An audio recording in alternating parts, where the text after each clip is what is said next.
Saya betul-betul kecewa. Saya mengakui pergerakan kemarin saya kalah. Saya mengakui kemarin kita gagal. Tadi malam kita gagal. Kita acungi jempol. Mereka mampu membodohi kita. Mereka mampu mengelabui kita.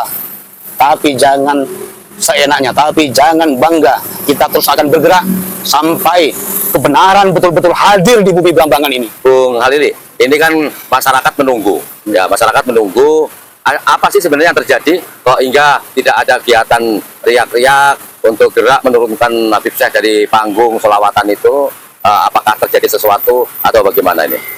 Jadi kemarin itu pada sekitar pukul 3 atau 4.15 sore pada tanggal 31 sebelum acara malam selawat pengajian itu dimulai, ada beberapa orang dari kelompok kita yang disusupi, bahkan bagaimana dihalang-halangi agar tidak melakukan pencegahan, bahkan menurunkan kegiatan yang mendatangkan Habib Syekh. Kita tetap berupaya, bahkan ada negosiasi. Ini bukti kelemahan kita. Kita tidak niat memperjuangkan. Sebenarnya tidak perlu ada negosiasi. Apa yang akan kita lakukan, apa yang menjadi tujuan kita lakukan aja. Ini bukti kelemahan. Kenapa kemarin sempat saya sampaikan, kita harus khawatir dengan generasi yang lemah. Ini bukti nyata. Kita dibodohin. Kita dikelabui dengan iming-iming. Akhirnya apa? Ada win-win solution. Ada win-win solution yang nanti akan berkabit bla bla bla bla. Itu sebenarnya mempengaruhi kita supaya tidak terjadi itu. Perjuangan kita bagaimana? Lemah. Apakah kita akan menjadi bagian dari orang-orang yang lemah? Tapi tolong, perjuangan saya tidak berhenti cukup di situ. Perjuangan saya ini baru akan dimulai. Kita akan menggunakan langkah-langkah hukum terkait kebijakan Bupati Banyuwangi, terkait penyalahgunaan anggaran dan program-program yang selama ini tidak menjanjikan, tidak memberikan harapan masyarakat Banyuwangi. Tapi terlepas ada upaya-upaya pendekatan dari pihak terutama Pemda, perwakilan Pemda ini ya. Tapi sesuai dokumen yang saya terima, kan banyak laskar juga yang dicegat, yang mau gerak cegat di depan pintu masuk ke lokasi. Itu seperti apa suasananya itu? Ya memang semalam tim, terutama orang-orang yang bersama saya itu menyebar di lokasi supaya menjaga apabila nanti komando memerintahkan kita akan melakukan gerakan. Tapi nyatanya komando itu tidak ada. Saya betul-betul kecewa. Saya mengakui pergerakan kemarin saya kalah. Saya mengakui kemarin kita gagal. Tadi malam kita gagal. Kita acungi jempol. Mereka mampu membodohi kita. Mereka mampu mengelabui kita. Tapi jangan seenaknya. Tapi jangan bangga. Kita terus akan bergerak sampai kebenaran betul-betul hadir di bumi Blambangan ini. Saya lebih suka narasi yang lugas dan juga jujur apa adanya. Apapun itu isinya, namanya juga apa adanya. Jadi apa itu kan umum. Adanya itu yang menyifati dia. Jadi apapun yang terjadi, yang penting itu memang itu, ya ucapkan itu. Ada pepatah Arab mengatakan fisoro hati rohah. Di dalam keterus terangan itu akan tercipta atau terdapat ketenangan. Jadi kalau orang itu bisa berterus terang dalam pembicaraannya, dia akan relatif lebih tenang daripada terus berusaha untuk menutup-nutupi, terus berusaha untuk mencari pembenaran-pembenaran, terus berusaha untuk membangun narasi-narasi yang menghibur diri saja. Jadi saya lihat dari senopatinya ini, dari judulnya saja sudah jelas di situ merasa dikhianati dan jelas kecewa maksudnya ya. Dan di sini juga disimpulkan bahwa memang ternyata tidak jadi, aksinya itu tidak jadi. Nah kalau bicara masalah ada negosiasi lalu ada iming-iming dan dibodoh-bodohi, ini ada 3 poin. Poin yang paling tengah ya, iming-iming. Jadi memang sebuah perjuangan itu butuh ketulusan, butuh kebersihan niat, dan butuh juga kekokohan. Saya mau bercerita, bukan membanding-bandingkan. Dulu di zaman perang di sahabat Rasulullah, itu pernah mereka mengalami kekalahan karena bukan dibodohi justru, tetapi karena mereka sendiri, pasukan pemanah yang berdiri mengawasi di atas gunung itu, mereka tergiur untuk turun ke bawah, ke gelanggang perang di bawah, untuk mengambil harta-harta rampasan perang itu atau ghanimah itu, karena pasukan lawan sudah meninggalkan itu. Ketika panjer kekuatannya di atas turun ke bawah, dia ambil ya emas atau apa yang ditinggalkan, kuda atau apa di situ. berarti basis pertahanannya di atas ini nggak ada. Nah itu dibaca oleh lawannya.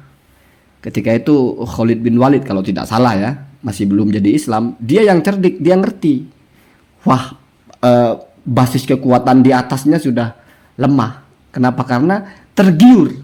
Ya. Jadi orang yang diiming-imingi itu kan tergiur dengan iming-iming. Walaupun kalau ini kan dari dua sisi sama-sama berniat ya, satunya mengiming-imingi, satunya bisa diiming-imingi. Kalau di masa Rasulullah itu sebetulnya enggak itu. Karena kebetulan mereka pasukan lawan itu lari ya karena sudah kalah. Tetapi yang di atas itu ngerasa ini mereka mau ngambil ya. Nah, keadaan itu dibaca oleh lawan. Oh, berarti sudah lemah ini. Kenapa? Karena basis kekuatan di atas sudah turun. Mereka yang menggantikan, bayangkan ya, pos di mana di situ adalah mengkontrol kekuatan, mengendalikan kekuatan, malah diisi oleh lawan. Kalah pasukan Rasulullah pada waktu itu ya. Apakah berarti mereka ini sama dengan pasukan Rasulullah? Ya enggak, Pak, bukan begitu maksudnya. Ya. Jadi jangan dikira pasukan Rasulullah kan orang Muslim melawan orang kafir. Ini kan sesama orang Islam, bukan begitu.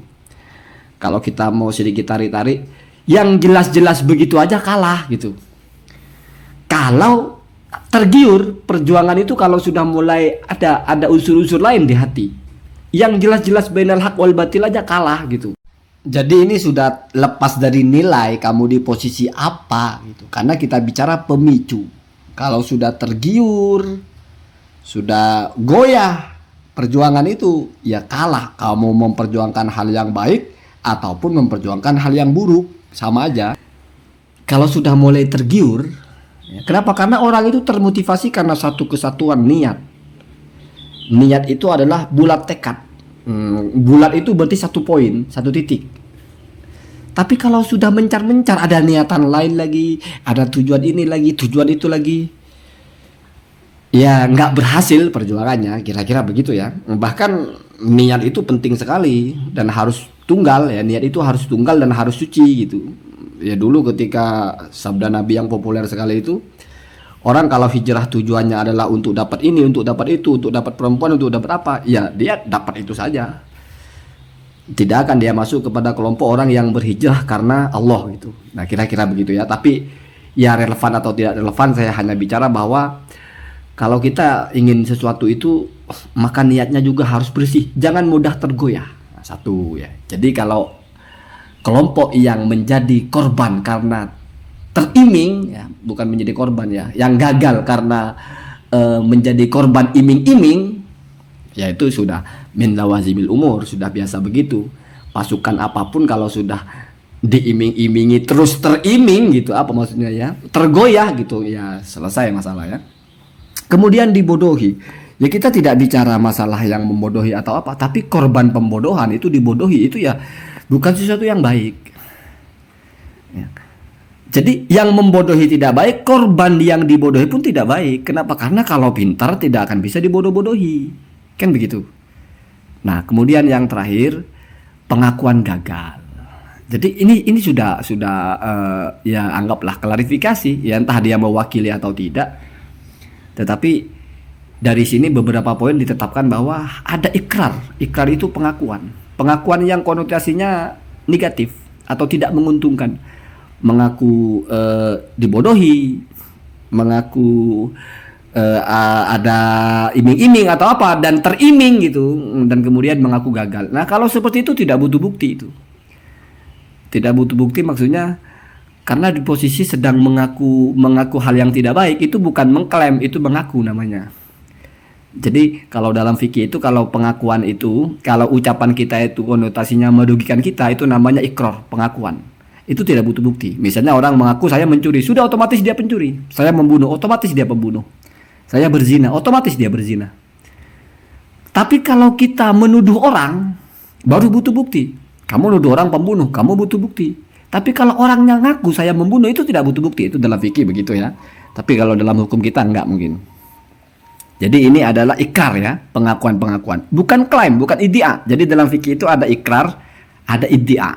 Ikrar itu adalah kamu mengakui sesuatu yang merugikan diri. Iddia adalah kamu mengaku sesuatu yang menguntungkan kamu. Itu punya saya, itu namanya iddia. klaim. Itu punya kamu, itu namanya ikrar. Jadi kalau kamu bersengketa tentang harta, lalu kamu mengucapkan, iya itu milik kamu, itu namanya kamu berikrar. Hilang hak kamu sudah, langsung jadi milik dia. Tapi kalau kamu mengklaim, ini milik saya, maka kamu butuh bukti karena kamu mudda'i. Begitu ya. Ya biar nggak hanya bicara yang dibicarakan tadi, tapi setidaknya di sini ada poinnya gitu ya. Antara ikrar dan iddia. Kalau dalam bahasa kita sama-sama dari bahasa aku ya, mengakui. Tapi kita juga kenal bahasa mengaku-ngaku dengan mengakui, itu berbeda. Kalau mengakui itu memang sepertinya lebih kepada ya mengakui kelemahan. Kan kita tidak masuk dengan bahasa dia mengklaim dirinya lemah, enggak, tapi dia mengakui dirinya lemah. Mesti kepada hal-hal yang tidak baik. Kalau hebat, ya kita juga kadang-kadang dia mengaku hebat, padahal sebetulnya bukan mengaku kalau hebat, mengaku-ngaku. Karena itu objeknya iddia, mengklaim dirinya hebat, mengakui dirinya lemah, mestinya gitu. Tapi bahasa kita ngaku hebat, ngaku lemah jadi sama. Tapi kalau dalam fikih jauh itu berbenturan 180 derajat. Kalau mengakui tidak butuh bukti, kalau mengaku-ngaku butuh bukti, gitu. Nah kemudian ada juga mungkin bagus ya. Jadi kalau mau melangkah lagi arahnya sudah kepada hukum, sasarannya bupatinya. Bagus. Saya selalu suka kalau ada rakyat yang kritis kepada bupatinya. Biar pejabat-pejabat itu lebih awas bekerjanya, lebih hati-hati bekerjanya, lebih memprioritaskan apa yang penting. Kenapa? Karena siapapun dia, kelompok manapun, organisasi manapun, ya tetap rakyatnya, tetap di bawah pimpinannya. Maka dari itu tetap punya hak untuk mengkritisi. Jangan-jangan itu anggaran diselewengkan, mestinya bukan acara itu, mestinya buat acara orkes dangdut, undang Bang Haji misalnya, tapi kok dijadikan sholawat, atau mestinya begini atau apa. Misalnya ya, itu bisa diusut. Kalau memang ada bukti-bukti, ada tatakan hukumnya, ya bagus itu. Daripada ngamuk-ngamuk, daripada gerasa gerusu, ya mending saya kira lebih baik seperti itu. Itu mungkin yang disebut dengan kita negara hukum. Jadi bukan negara yang main hakim sendiri. Ya, karena main hakim sendiri sudah ada acaranya di TV ya. Jadi kita itu negara hukum. Apa yang Anda persoalkan, ya bawa ke meja hukum. Tapi ada yang bilang, kenapa Habib nggak bawa ke imat, dibawa ke meja hukum? Ya wallahu alam Pak. Mungkin mereka pikir, ya ngapain, biarin aja. Toh nggak ada huru hara juga. Artinya nggak mengancam nyawa juga. Ya cuma keluar begini begitu ya biarkan aja. Mungkin begitu. Semua orang kan punya hak untuk berpendapat, untuk bersikap. Misalnya ini negara hukum, semuanya harus dibawa ke hukum, ya enggak juga. Ada orang dicopet diem aja, apa lalu pencopetnya itu nggak salah? Ya enggak Pak, malas aja ya dicopet cuma 20.000 misalnya. Ada ayamnya hilang, apa kita lalu mau kantor polisi? Enggak juga.